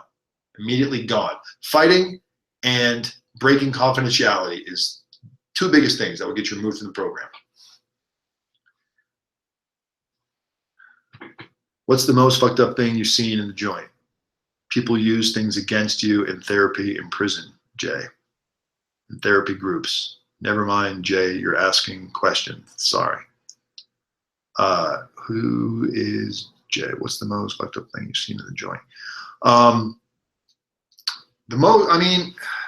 That's reassuring, Dan. Breaking confidentiality. Yeah, nobody breaks. Don't get me wrong. Look, I've seen guys break confidentiality on accident. I saw a guy get removed from RDAP, and it sucked, but he did it to himself. He didn't mean to. He heard something in group about somebody's daughter that had passed away at a young age, and when he was not in RDAP group, he was in line at the chow hall talking to somebody else that's not in RDAP, and he was relating, saying, "Man, I couldn't imagine what happened to," and he said the guy's name. He goes, "If I lost my daughter like so-and-so lost their daughter, I don't know if I could live." That's all he said. He didn't have any ill intent behind it, but he shared something that guy opened up in process and shared, and it got back to the staff members, and they removed him. The guy that shared that information originally didn't want the guy to get removed. He was open about that conversation, but RDAP's hardcore on that policy, man. They removed him from the program, and there was no ill intent behind it. So you have to be very conscious. That's why I stopped hanging out with people that were not in RDAP. If you weren't in RDAP, I wasn't hanging out with you, because I called it a high-risk situation. I'd be sitting at a table and somebody would come down and they'd be like, oh man, Dr. Smith is hot. And the doctor that ran RDAP, the RDAP psychologist that was actually on site in RDAP, she was a very, very attractive woman, and she would wear jeans, and guys in prison, so they'd come up and be like, oh man, Dr. Smith ever flirt with you? I don't even want to be around that conversation. God, if somebody were to interpret, or their perception was I was engaging in that conversation, fuck, I'm done. I'm toast. I'm labeled. I would get up and go, high risk, la la la la, and I'd walk away. I should do it all the time. I would literally put my hands in my ears and let them know I'm not having this conversation. See you later. A bunch of snitches in RDAP, huh? What kind of stuff do you guys have to tell on? What went on today? I'm not talking about this. See you later. I'm out of here. Peace. And people got to realize that there's no point, because I'm not. There was plenty of other guys that would go gossip about RDAP and how stupid it was and how much they hated it, and it would always get back, because you know what? Other people on the compound were jealous of the RDAPers, because they knew those guys are getting time off, and people love to burst people's bubbles. They love to hate, so they would go run their mouths, and they would go snitch, just what they're saying you're doing. They'd go snitch to the DTSs and try to get you kicked out of the program. I had my co-defendant who was in RDAP, or in Coleman with me. I thought this guy was my friend, Sean Clark. We were, co-defendants. We didn't snitch on each other. We both pled guilty. We accepted our whatever. We went in, and we worked out together, all this stuff. I'm in RDAP. He didn't get in RDAP because, unfortunately, his PSR didn't qualify. He had been in treatment for another charge that he had about a year before he went to prison, and he'd been going to basically treatment classes, and he wasn't using any drugs or anything. So he was actually clean within the year before he got indicted. So he was disqualified for RDAP. He was very, very bitter about that. I got into RDAP. I wasn't a crazy drug addict. I smoked weed on a regular basis, and that is what got me into RDAP. So he was upset that I got into it and he didn't, because he was actually, like, when he used drugs, it was like heroin and hardcore drugs, and he felt that he deserved RDAP more than me. So he felt entitled, but he didn't qualify. Simple as that. He went to the DTS. I'm sorry, he went to the doctor. I'm in RDAP now for about a month, and Dr. Smith calls me in to the office. She's like, hey, be careful who you hang around with. I'm like, what? She's like, just be careful who you hang around with. I'm like, what does that mean? Like, why are you telling me that? She's like, how well do you know Sean Clark? I was like, my co-defendant? I was like, I've known him for a while. He's okay. Why? She's like, just be careful what you tell him. I'm like, what are you telling me right now? What's going on? She didn't want to tell me, but I kept bugging her, and she had a hard time not telling me. So finally she's like, look, he came in here and said that you're not a real drug addict, that you lied to get in here, and all of these things. She's like, don't worry about it. It's documented in your PSR, so you're in, but clearly this guy has it out for you. So just be careful what you say to him. I could not believe it. Sean, the guy that acts all big and bad and tough and wants to be popular with all the, the gangsters and all the Italians, and here he is in here telling on me to try to ruin my day. That's the kind of stuff you got to worry about in prison, guys. In therapy groups, never mind. Very good information. This is the stuff you don't hear about RDAP. Yeah, man, RDAP is a trip. It is a trip. I can't even explain. Oh, the daily drama, the stress. You literally, guys, I don't know if I've said this in my videos before, but the day I graduated RDAP, that day when I got that purple band was more, it was better than the day I got released. The day I got released from prison did not meet the expectation of the day that I graduated RDAP. The day I graduated RDAP, it was just like, boom, everything was released, because I was on edge. I was on edge because I kept thinking, I was always on the fence. I made a lot of dumb decisions. I would get caught up in hearsay and gossip, and I would always put my foot in my own mouth and get myself on the DTS's watch list, to the point where some of the DTSs really, really were gunning for me. It wasn't just my thought or my being, what is it called, being paranoid. My DTS literally told me, you need to be careful because Miss Anderson is out to get you, and she's got guys on her caseload looking for you to slip up on something they can get you on. So you need to be careful.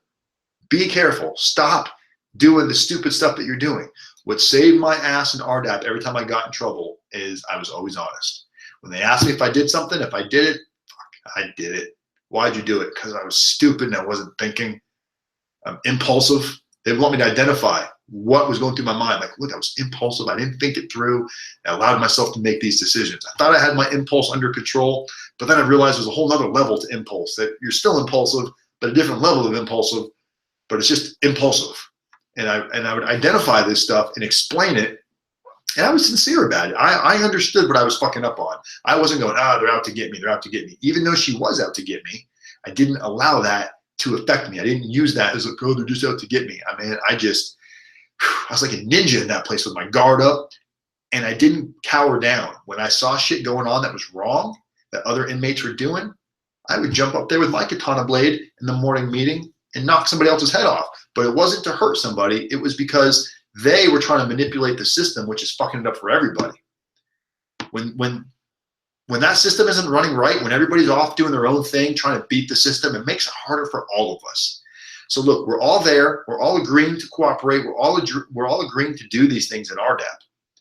RDAP is voluntary. They can't make you do this stuff. So if you're going to volunteer to do this and then you're not doing it, you're going to get removed from the program.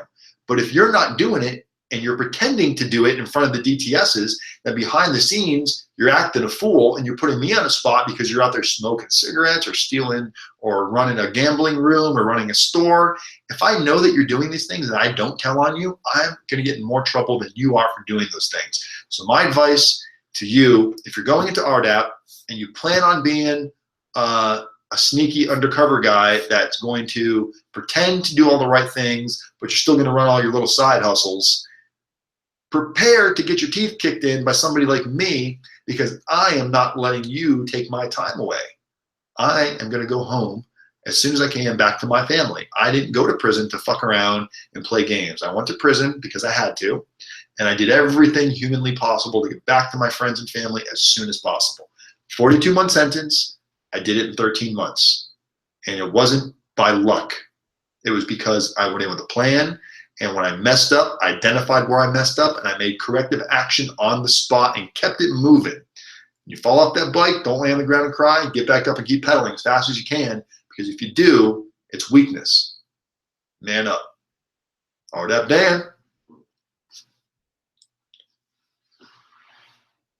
Can you talk specific on things you said or did that always getting you? Okay, yeah, I just did that. I just read your comment. I was very, okay. First off, you guys want to know what got me the first time? Since we're RDAP and live here, I was about 30 days into RDAP, okay? And I wanted to get in RDAP so bad. I was preparing my mind. I was talking to guys. I'm like, this program sounds great. You guys get to play games in the morning meeting. You have plays. This sounds like exactly what I want to do. I can't wait. So I was already like, mindset was RDAP 100%. I was RDAP before I was in RDAP. So when I got into RDAP, I immediately saw how it worked. People had to tell on people, and if you had no problem holding people accountable, it makes you look better. So I'm starting to think, how can I make myself look better? Here I go to my manipulation ways. How can I manipulate the system to work for me? So I'm just waiting for something, right? So one day we're in content group. This is our regular content group. You have different DTSs that rotate through content group. And then you have your one main DTS that you'll be with the whole time you're there. She's the one you do your process group with. Well, during this content group, my main DTS, Mrs. Neesmith, just happened to also be our content DTS. So I had her for content and process at this point in time. I was phase 1. There's some shit going on that day where the DTSs had to keep stepping out of the classes. So you'd go to your morning meeting from 7:30 to 9. Then from 9 to 11, you go to content group where everybody goes into a group with their class. So we're in our little classroom setting, and Miss Neesmith is in there, and she gets called out. And she's already kind of in a mood that day, and everybody's allowed to be in a mood. She said, I want you guys to keep reading. I don't want to come in here and you guys be side talking, this and that. Stay focused. I want you guys to run as a group. Show me I can trust you guys. Gotcha, Miss Neesmith. So she leaves, of course. Everybody starts side talking. Blah, blah, blah, blah, blah, blah. I'm sitting here going, this is bad. This is bad. She's going to come in. We're not going to see her. She's going to catch us side talking. I couldn't have thought that. I couldn't have had that thought sooner than she walked in the room and, what did I say? Blah, blah, blah, like screaming at us. Very mad. So Taurus, a new, you know what? Finished our group, whatever. So now I've seen guys do pull-ups where they don't just pull up one person. They'll pull up a group of guys. They'll pull up their whole group. Now, the good thing about pulling up your whole group is the pull-up gets spread. They can't kick everybody out. They can't hurt everybody. So it's like a group pull-up. You're better to get pulled up in a group of guys, unless it's something really, really bad, like, you know, you're a group of guys beating up somebody. But if just a simple pull-up like that, you weren't listening, you weren't following directions, you know, you can deal with that. It's not a big deal. So I'm sitting here thinking, I'm going to pull up my whole group. But then I start to feel like, what if my group gets mad at me? What if they don't approve of it? What if it makes me look bad? The DTSs are going to like it, but my group's not going to like it. So now I'm conflicted with what I should do. How do I deal with this?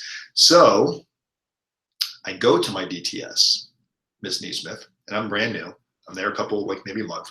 And at this point, everybody, like all the DTSs, all the staff love me. They're like, you're on the right track. Keep doing what you're doing. So I went into she's like, good morning, Mr. Wise. I was like, Miss Neesmith, I have a question for you. Yesterday, you came in, told us to do this in the group. You left, came back. We were all doing our own thing, and including myself. And I think it would be good for me to pull up our entire group. She goes, Mr. Wise, I'm not going to tell you to pull up your entire group. You know what you should do. You know right from wrong. You know what the right thing to do is. So I'm like, okay, you're right. So now I go back out, and there's these other guys, actually two guys, Nichols and Tingle. They were kind of like group leaders. The group kind of like went to them. Like they just led. They were just natural born leaders. So I went to them and I was like, hey, so I spoke to Ms. Neesmith and she wants me to pull the group up tomorrow morning. They're like, for what? I was like, for, you know, the morning when we were in our group, she came in, told us to be quiet or work. And when she came back in, we were doing our own thing. And they're like, okay, she wants you to pull us up. Pull us up. I was like, all right. So then I'm walking the track and I'm thinking about it. I'm like, oh my God, I just lied to them. That's wrong. I just lied to them. I caught myself. I thought about it. And I was like, you know what? I can't do that. So I went back in and I said, hey, can I talk to you guys one more time? Like, what's up? I was like, man, I screwed up. It's like, she didn't tell me to pull you guys up. I went in and asked her and she said I should do what I think is right. And I didn't know how to, I didn't want you guys to be upset at me. And they're like, no, man, it's cool. It's cool. We understand. I was like, yeah, so I'm not going to do that pull up because I'm doing it for the wrong reasons. Like, no, we're glad you came to us.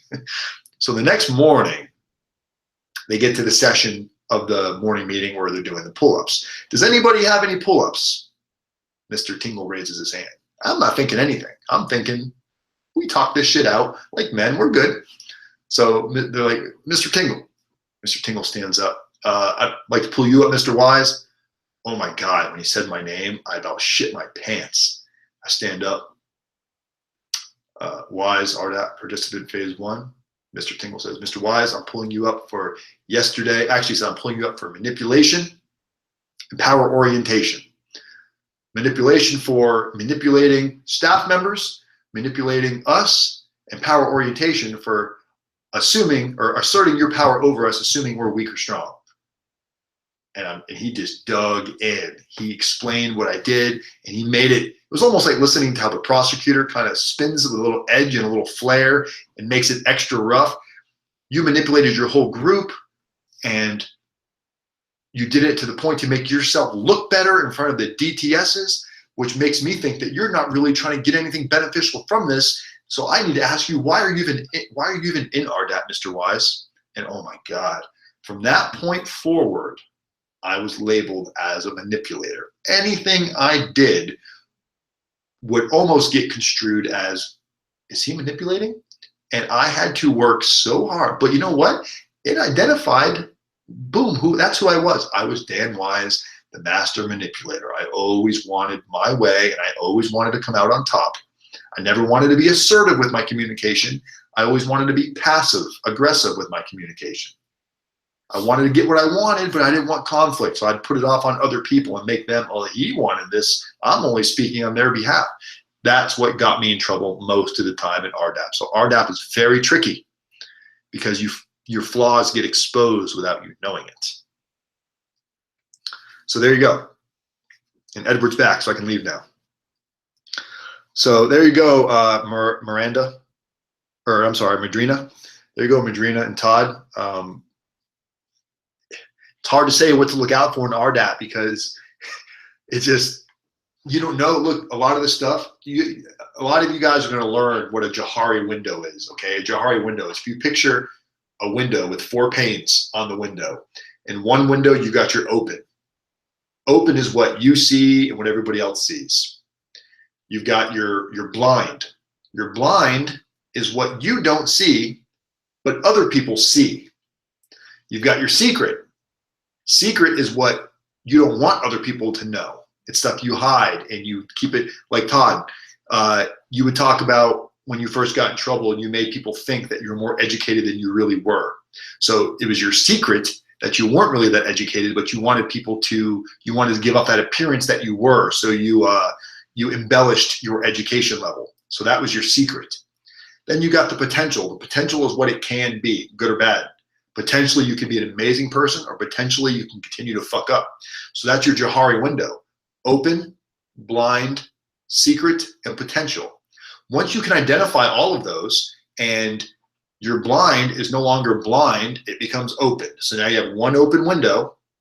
And once your secret, you get rid of all your secrets and your potential can become all that's good.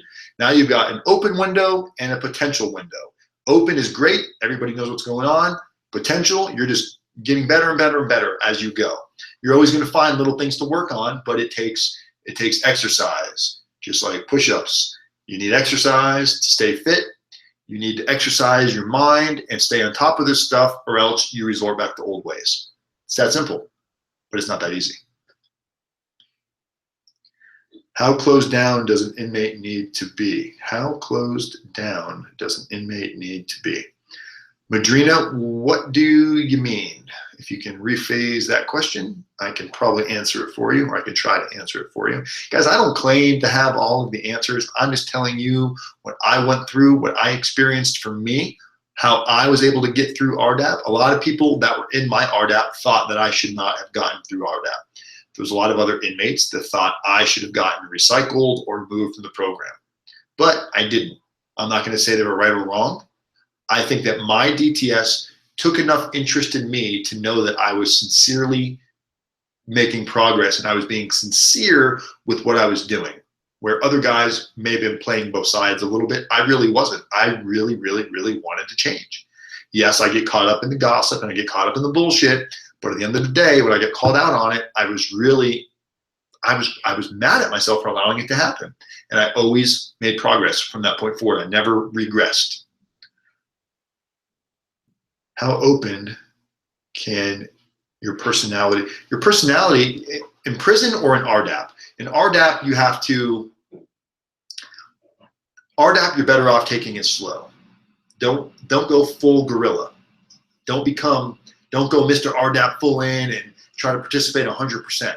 You kind of want to like feel it out a little bit, understand how it works, and understand the process. In prison itself, is being outgoing a bad thing? Does that get you into too much trouble? See, in RDAP, look, you're asking questions that are, let's talk about balance. You need to have a balanced personality. You have to be balanced with if you're the guy that is afraid to get in trouble in RDAP, so whenever you're not in class, you're laying in your bunk and reading a book, you'll get in trouble for that because they're saying you're not getting to know your community. You're not walking around.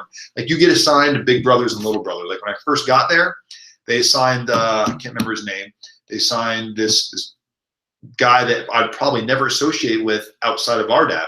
He was, back in the day, he was a thug, he was a drug dealer, he was a gangster, this big, bald, black dude, that they assigned him as my big brother. So what they do is they put you into situations that make you uncomfortable, to make you be able to learn how to deal with circumstances that you normally wouldn't want to deal with. So, but what it does is you start to get to know these people. And you see him for not the drug dealer, not for the tattoos all over his face. You see him for the person that he is.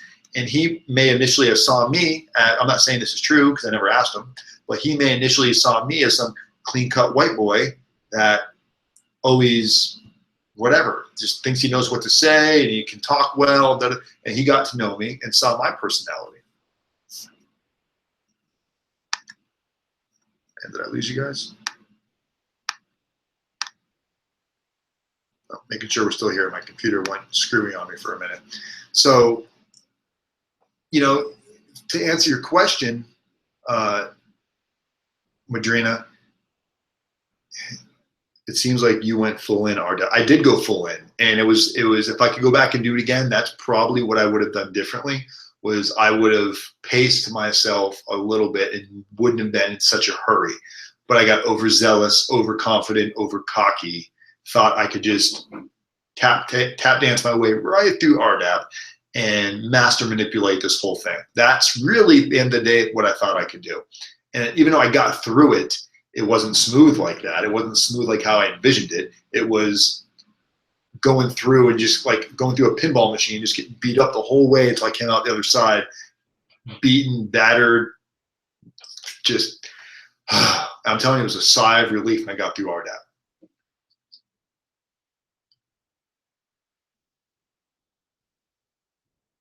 That's awesome. You've been watching for a long time, Edward.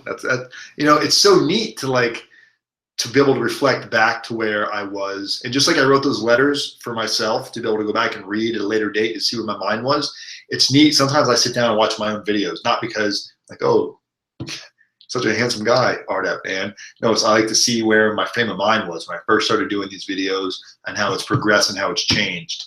And I think for me, it's been a good incline of where I was and what I wanted to do. It's coming together a little bit more now. Like I definitely feel like my life the last 6 months has really made more sense, and it's come together more than it probably has in my entire 38 years of being on this earth.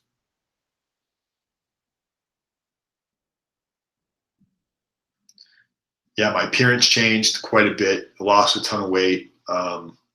You know, a lot. I mean, I wasn't always really overweight, but when I hurt my arm and I couldn't do anything in prison, I mean, I was just, look, I was depressed, and I tried to keep a front on that I wasn't depressed. It was just, I was always sad because I knew it was coming and I couldn't plan. My friends were doing cool things. They were going on ski trips. And I was just, all these things that I couldn't do, you know. I just felt, even though I was out on pre-trial, I felt like I was already in prison. I just didn't know how long I was going to go for. There's just so many unanswered questions, and I didn't really find YouTube until it was almost too late. And the stuff that I did find on YouTube wasn't like a whole lot of really the type of content that I was looking for. I didn't find somebody that really wanted just to like put it all out there. I found somebody that wanted to give me a little bit of information, just enough to get me to call them to buy the information from them. So that's why I try to be a little bit different for you guys and myself. All right, Kimberly, you have yourself an awesome night. I'm glad you came and joined us. How long have we been on, guys? 2 hours. All right, so it's 9. So it's midnight over there by you guys. So what do you guys think? Should we wrap this one up and look forward to the next one? You know, one of these nights we're going to look down and we're going to see like 200 people in this room. That's when we're going to know this community's gotten somebody else's attention, because I don't care who you are. The stuff that we talk about in here, the stuff that you guys bring up, and you guys pull some good stuff out of me, because look, a lot of this stuff that I forget. I've forgotten about so many of these little stories, because like I said, prison becomes one giant day that you repress. You guys are making me relive through some of these moments, literally like I'm there. And I feel like as I'm telling the story, it happened yesterday. So you guys have these amazing questions that are able to help me help you. Help me help you, okay? So yeah. Do low and minimum COs even have a real job? Do low and minimum COs even have a real job? Yeah, they got real jobs. They I mean, look, the longer CO is there, usually for the most part, if you give a CO respect, for the most part, you're probably going to get you're going to get respect back.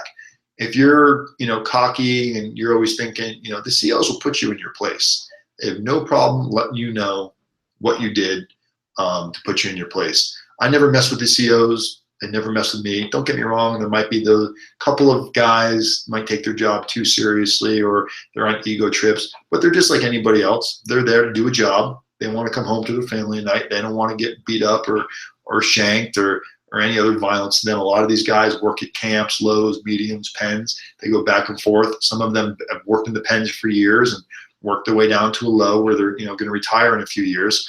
But they're not all just a bunch. I mean, look, they can't be super friendly with everybody, or else nobody's going to respect them. They've got to maintain that level of upper hand.